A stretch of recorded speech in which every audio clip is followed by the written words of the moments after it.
city of St. Petersburg, Russia, which is going to be a highlight. Well, these things are highlights in each their own way. Tallinn probably going to be the biggest surprise that you will be experiencing on this particular port.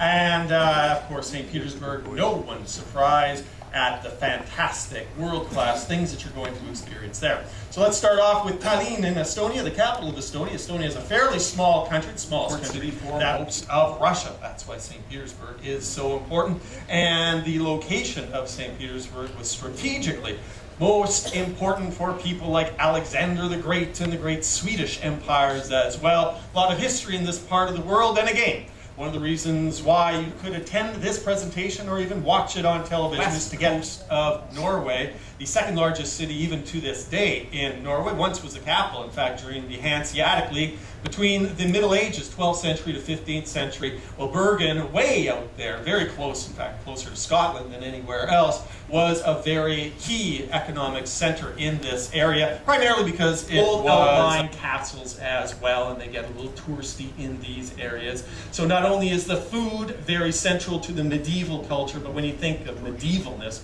well, what do you think most of? You think of torture, right? You know, all these torture chambers and all this sort of thing. So all the fans of Dick Cheney can go and just really enjoy the torture aspect that the residents of St. Petersburg essentially starved, and millions of them died, millions of them starved. So here too is another intriguing and painful era for St. Petersburg and Russia. And online I was able to find these beautiful and compelling photographs, really photoshopping elements, pictures from the 900-day siege in the 1940s to the exact same place today. And you have this disparity that has happened in St. Petersburg, and this transition is very well illustrated. And of course, the transition continues to this day with the fall of communism and the adoption of democracy. Of course, great challenges still remain in Russia, and one of the great reasons to visit Russia is to really begin to understand the Russian people, and they're difficult to understand.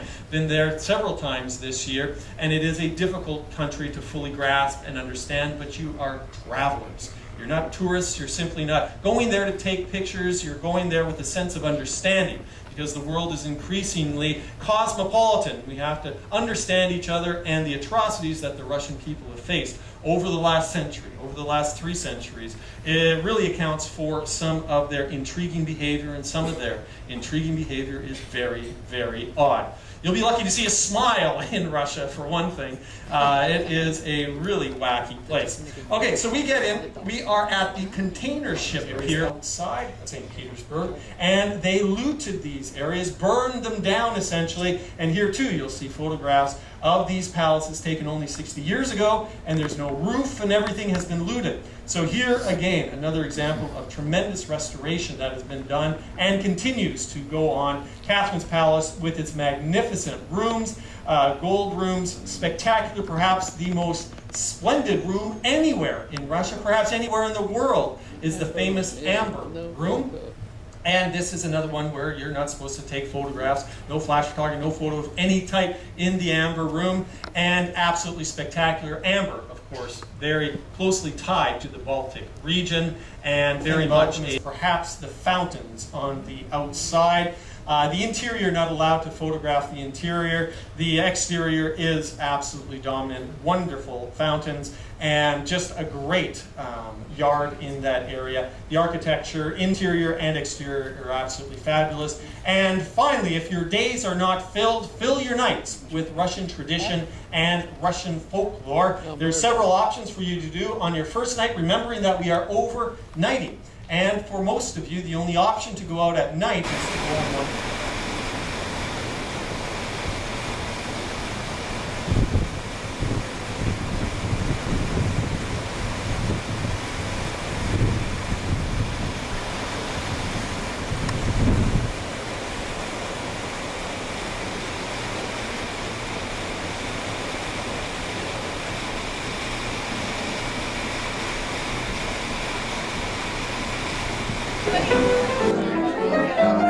Thank you.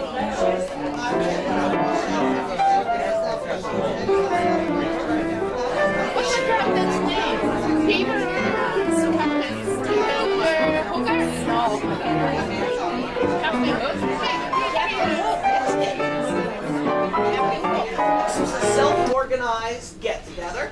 And we have another self-organized person over here, Claire. And Claire took it upon herself to go to the front desk and give them all of our names so that we are disembarking together. Okay. That's good. Thank you, Claire.